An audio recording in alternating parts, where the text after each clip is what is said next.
Hello everyone, welcome back to my YouTube channel Bihar education by Nidhi academy. तो फिर से हम आ गए हैं एक नए जोश और जुनून के साथ आप लोग के साथ। तो आज का भी हमारा टॉपिक क्या है कि ज्योग्राफी क्लास 10th का जो चैप्टर हम लोग पढ़ रहे थे भारत संसाधन और उसके उपयोग, तो उसका हम लोग जो सेकेंड पार्ट देखने वाले हैं। क्या कि अगर हम देखें तो स्वामित्व के आधार पर जो संसाधन है उसको कितने भागों में बांटा गया है, तो उसको हम पढ़ेंगे। तो उसके पहले हम लोग क्या देखने वाले हैं, तो यही देखने वाले हैं कि एक छोटा सा हमारा मोटिवेशन क्या है। ठीक है, तो उस चीज़ को हम लोग पढ़ते हुए देखेंगे कि थोड़ा एक मोटिवेट हो जाए, थोड़ा हम लोग जोश और जुनून में आ जाए इस चैप्टर को पढ़ने के लिए। तो चलिए देखिए। न पूछ कि मेरी मंजिल कहाँ है, न पूछ कि मेरी मंजिल कहाँ है, अभी तो सफ़र का इरादा किया है। न हारूंगा हौसला चाहे कुछ भी हो जाए, न हारूंगा हौसला चाहे कुछ भी हो जाए। ये मैंने किसी और से नहीं खुद से वादा किया है। ठीक है, तो आप भी अपने अंदर एक जोश और जुनून लाइए। अगर आप कोई आपसे पूछता है कि बताओ क्या बनना है, तो उसको मत बताइए ये मेरा सीक्रेट है, हम किसी को नहीं बताएंगे। ठीक है, अपने अंदर एक जोश और जुनून के साथ रखिए कि हौसला कभी हारना नहीं है, चाहे कुछ भी हो जाए। और खुद से ये वादा कीजिए कि मेरा जो मंजिल है उसको हम पकड़ के रहेंगे, कुछ भी हो जाए। ठीक है, तो चलिए इसी एक मोटिवेशन को हम लोग देख चुके हैं। तो फिर से आपका वेलकम है हमारे इस यूट्यूब फैमिली में, Bihar education by Nidhi academy में। और मैं हूँ निधि। तो आपका इस सेशन में वेलकम है बहुत ज़्यादा। तो इस वीडियो को स्टार्ट करने से पहले अगर आपको वीडियो अच्छा लगता है तो इसको लाइक, शेयर और चैनल को सब्सक्राइब जरूर कीजिएगा। चलिए स्टार्ट करते हैं हमारा टॉपिक। तो टॉपिक जो है हमारा वो है स्वामित्व के आधार पर जो संसाधन है उसके 4 प्रकार होते हैं। स्वामित्व के आधार पर अगर हम देखें तो उसको हम जो संसाधन है उसको हम लोग 4 भाग में बांट सकते हैं। पहला हमारा क्या है संसाधन में, तो व्यक्तिगत संसाधन। ठीक है, देखिए ऐसे संसाधन जो कि किसी खास व्यक्ति के अधिकार क्षेत्र में होता है और जिसके बदले में वे सरकार को लगान भी चुकाते हैं। ठीक है, कहने का मतलब है कि ऐसा संसाधन जो किसी खास व्यक्ति के अधिकार में होता है, जैसे कि बाग बगीचा हो गया, तालाब कुआं हो गया, यही सारी चीज़ें जो है कोई व्यक्ति जो है अपने नाम पर किया हुआ है, तो उस चीज़ पे उसी का अधिकार होगा, किसी और का अधिकार नहीं हो। जैसे आपका घर है तो उस घर पे अधिकार आपके मम्मी पापा का होगा और किसी का नहीं होगा। अगर जब वो नहीं रहेंगे तब आपके नाम होगा। ठीक है, तो इस प्रकार का जो चीज़ होता है, जैसे बाग बगीचा हो गया, ज़मीन जायदाद हो गया, घर हो गया, तो इन सारी चीज़ें जो होते हैं किसी खास व्यक्ति के नाम पर होती है, तो उसको हम लोग क्या बोलते हैं, तो उसको हम व्यक्तिगत संसाधन के अंतर्गत लेते हैं। ठीक है, तो इसको हम लोग व्यक्तिगत संसाधन बोलते हैं। ठीक है, यहाँ देखिए, अपने परिवार में उपलब्ध निजी संसाधनों की एक सूची तैयार करें। अपने परिवार में जो भी निजी संसाधन है उसका एक सूची तैयार करना है जिस पर केवल तुम्हारे परिवार का हक हो। जिस पर एक सूची तैयार कीजिए जिस पर सिर्फ आपके फैमिली का क्या क्या है उस चीज़ को केवल तैयार करके एक लिस्ट बनाना है, तो आप वो बना लीजिएगा। ठीक है, उसके बाद देखिए क्या लिखा है, भूखंड, घर और अन्य जायदाद जिस पर लोगों का निजी स्वामित्व होता है, और यही चीज़ हमने आपको अभी जस्ट बताया है। ठीक है, तो देखिए उसके बाद सेकंड टॉपिक हमारा क्या आता है कि सामुदायिक संसाधन। ऐसे संसाधन किसी खास समुदाय के आधिपत्य में होता है जिसका उपयोग समूह के सुलभ होता है। गाँव में चारण भूमि, शमशान घाट जो होता है, मंदिर हो गया, मस्जिद परिसर हो गया, सामुदायिक भवन, तालाब आदि। नगरीय क्षेत्र में इस प्रकार के संसाधन जो है सार्वजनिक पार्क, पिकनिक स्थल, खेल मैदान, मंदिर, मस्जिद, गुरुद्वारों एवं गिरजाघर के रूप में है। ये संसाधन संबंधित समुदाय के लोगों के लिए सुलभ होते हैं। कहने का मतलब है कि समुदाय का मतलब आप लोग समझते होंगे। समुदाय का मतलब ये होता है जो कुछ लोगों का समूह होता है उसमें। जैसे आप जिस समाज में रहते हैं, जिस सोसाइटी में रहते हैं, उस सोसाइटी के लोग का एक जिस सोसाइटी में आप रहते हैं उस सोसाइटी पर आपके सोसाइटी वालों का ही हक होगा। ठीक है, तो ऐसे में क्या है कि हम लोग किसी खास समुदाय के आधिपत्य में होते हैं और जिसका उपयोग जो है हम लोग समूह के लिए करते हैं, मतलब समूह को लाभ हो उससे, तो उसी को हम लोग क्या बोलते हैं, सामुदायिक संसाधन। जैसे गांव में देखिएगा चारण के लिए कोई खेत होगा, ठीक है, कोई मैदान होगा, ऐसा शमशान घाट जहाँ पर लोगों को मतलब जलाया जाता है, दफनाया जाता है, मंदिर मस्जिद हो गया, ठीक है, तो वहाँ ये सारी चीज़ें जो है समुदाय है। पिकनिक हो गया, पिकनिक स्थल हो गया, खेल का मैदान हो गया, ठीक है, गुरुद्वारा हो गया, गिरजाघर हो गया, तो ये सारी चीज़ें जो है समुदाय के सुलभ के लिए किया जाता है। तो उसको हम लोग क्या बोलते हैं कि, तो ये सारी चीज़ें जो होती हैं वो समुदाय के रूप में होती हैं, सामुदायिक संसाधन के अंतर्गत इसको हम लोग लेते हैं, ठीक है। उसके बाद थर्ड टॉपिक हमारा क्या आता है कि राष्ट्रीय संसाधन क्या होता है, ठीक है। तो अब हम लोग पढ़ने वाले हैं, थर्ड पॉइंट हमारा क्या है कि राष्ट्रीय संसाधन क्या होता है। तो कानूनी तौर पर देश या राष्ट्र के अंतर्गत सभी उपलब्ध जो संसाधन होते हैं वो राष्ट्रीय संसाधन के अंतर्गत लेते हैं। देश की सरकार जो है वैधानिक हक ये होता है कि वे व्यक्तिगत के संसाधनों का अधिग्रहण आम जनता के हित में कर सकती है। मतलब क्या है, अगर हम लोग हमारा देश है भारत, इस भारत के जो देश है इसमें जो सरकार है वो कुछ भी कर सकती है, मतलब हस्तक्षेप कर सकती है हर चीज़ में, क्योंकि वो लोगों का हेल्प करेगी इससे। तो उसका एक हक बनता है, वैधानिक हक होता है कि वे जो व्यक्तिगत संसाधन है उसका अधिग्रहण करके आम जनता के हित में काम कर सकती है, ठीक है। उसके बाद देखिए कि आपने अपने गांव या आसपास के जो क्षेत्र होते हैं, शहरी विकास प्राधिकरण का बोर्ड देखा ही होगा, ठीक है।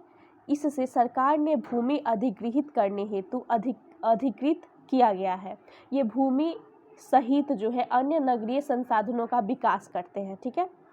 देखिए यहाँ एक टॉपिक क्या दिया है, क्या आप जानते हैं, क्या आप जानते हैं, नहीं अभी नहीं जानते हैं बट अब जानेंगे। क्या जानेंगे कि देखिए किसी राजनीतिक सीमा के अंतर्गत भूमि, खनिज पदार्थ जो है, जल संसाधन, वन्य जीव एवं समुद्री जीव 200 किलोमीटर जो महासागरीय क्षेत्र होते हैं उसको हम लोग राष्ट्रीय संसाधन कहते हैं।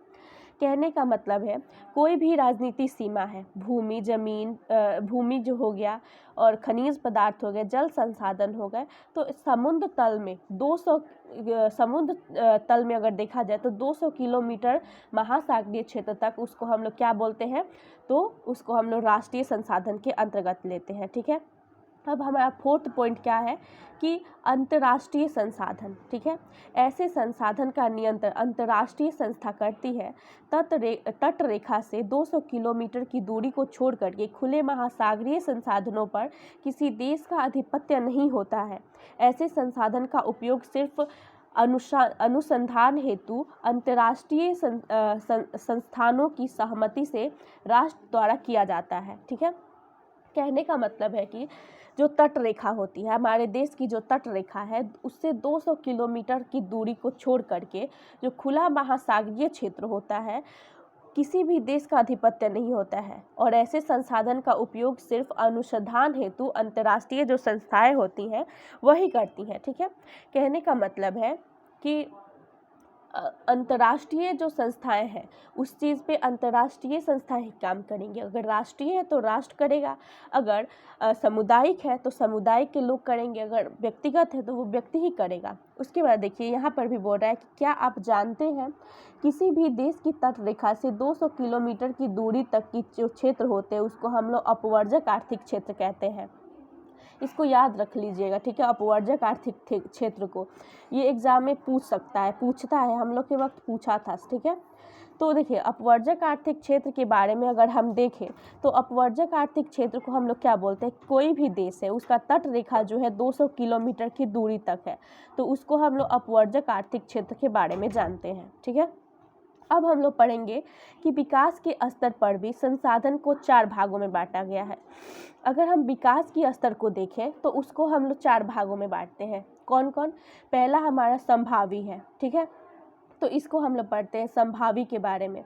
ऐसे संसाधन जो किसी क्षेत्र विशेष में मौजूद होते हैं जिसे उपयोग में लाए जाने की संभावना होती है, मतलब उसको हम लोग उपयोग में अभी ला सकते हैं, ठीक है, और इसका उपयोग जो है अभी तक नहीं किया गया है। जैसे हिमालयी क्षेत्र का खनिज, जिसका खनन अधिक गहराई में होने के कारण दुर्गम एवं महंगी हो गई है। उसी प्रकार हम देखें तो राजस्थान और गुजरात क्षेत्र में जो पवन है और सौर ऊर्जा है, वहाँ पर असीम संभावनाएं हैं, ठीक है। वहाँ पर अगर देखा जाए तो पवन और जो सौर ऊर्जा है तो वहाँ पर भरपूर मात्रा में पाई जाती है, परंतु अभी तक इनका उपयोग जो है मतलब इनका उपयोग जो है सही ढंग से नहीं किया गया। क्यों? क्योंकि हमारे पास उतना तकनीक नहीं है, उतना विज्ञापन हम नहीं जानते हैं अभी तक, इसलिए, ठीक है। चलिए, सेकेंड हमारा क्या है कि विकसित संसाधन के बारे में। तो ऐसे संसाधन जिनका सर्वेक्षण उपरांत उपयोग हेतु मात्रा एवं गुणवत्ता का निर्धारण कर चुके हैं। पूर्व में भी यह जो है क्या है तो बताया जा चुका है कि संसाधन का विकास तकनीक और उसकी संभाव्यता पर निर्भर करती है। मतलब इसको बताया जा चुका है कि इसका उपयोग जो है पहले भी कि संसाधनों का विकास जो है तकनीक और उसके मतलब जो संभाव्यता है उस चीज़ पे डिपेंड करती है, ठीक है। देखिए, गुजरात के भुज में ये टॉपिक देखिए, डब्बा में जो दिया है, क्या आप जानते हैं? इसको देखिए, तो गुजरात का जो भुज है वहाँ पर सौर ऊर्जा आधुनिक उपकरण बड़े स्तर पर लगाया गया है, ठीक है। चलिए, इसके बाद हमारा थर्ड टॉपिक में आ जाता है भंडार संसाधन। भंडार संसाधन के बारे में देखें तो ऐसे संसाधन, ठीक है, ऐसे संसाधन पर्यावरण में उपलब्ध होते हैं तथा मानवीय आवश्यकताओं की पूर्ति में सक्षम होते हैं। उपयोग हेतु उपरोक्त प्रौद्योगिकी के अभाव में इन्हें भंडारित के रूप में देखा जाता है। कहने का मतलब है कि इनको हम स्टोर करके भी रख सकते हैं। जैसे हाइड्रोजन एवं ऑक्सीजन जो जल है, जल जो है हाइड्रोजन और ऑक्सीजन से मिलकर बना होता है, आपको पता होगा H2O, ठीक है, उसके बारे में आप लोग पढ़े होंगे, जिसमें ऊर्जा उत्पादन की असीम क्षमताएं पाई जाती हैं। लेकिन ये जो है तकनीक के अभाव में ऐसे संसाधनों का उपयोग नहीं कर पा रहे हैं, ठीक है। अब देखिए, अपने आसपास के क्षेत्रों में निरीक्षण करके संभावी एवं संचित कोष की एक सूची तैयार करना है, तो वो आप लोग करते रहिएगा, ठीक है। अब देखिए क्या है कि संचित कोष संसाधन वास्तव में ऐसे संसाधन भंडार संसाधन के अंश होते हैं। ये जो संसाधन होते हैं संचित कोष, ये संसाधन के ही भंडार होते हैं, एक अंश होते हैं, जिसमें उपलब्ध जो तकनीक आधार होते हैं वो उपयोग में लाया जाता है। तकनीक के आधार पर इसको उपयोग में लाया जाता है। इनका तत्काल उपयोग जो है प्रारंभ नहीं हुआ है और इसका भविष्य की इसको पूंजी माना जा सकता है, ठीक है। उसके बाद है कि नदी, ठीक है, नदी जो है जल भविष्य में विद्युत के उपयोग में लाया जा सकता है। वर्तमान में इसका उपयोग जो है अत्यंत सीमित हो चुका है और ऐसे संसाधन में वन में या बांधों का जल जो है उसको संचित कर रहे हैं हम लोग, और उसका उपयोग हम लोग भविष्य में कर सकते हैं, ठीक है। चलिए, उसके बाद संसाधन नियोजन पढ़ना है हमको। संसाधन नियोजन के बाद हमारा एक भारत में संसाधन नियोजन है, उसको पढ़ना है। उसके बाद हमारा टॉपिक है कि संसाधनों का संरक्षण, ठीक है। तो इसके बारे में हम लोग अगली वीडियो में डिटेल में पढ़ेंगे। तो यहाँ तक बने रहने के लिए धन्यवाद। अगर आपको वीडियो अच्छा लगा हो तो इसको लाइक, शेयर एंड सब्सक्राइब करना बिल्कुल मत भूलिएगा। Thank you.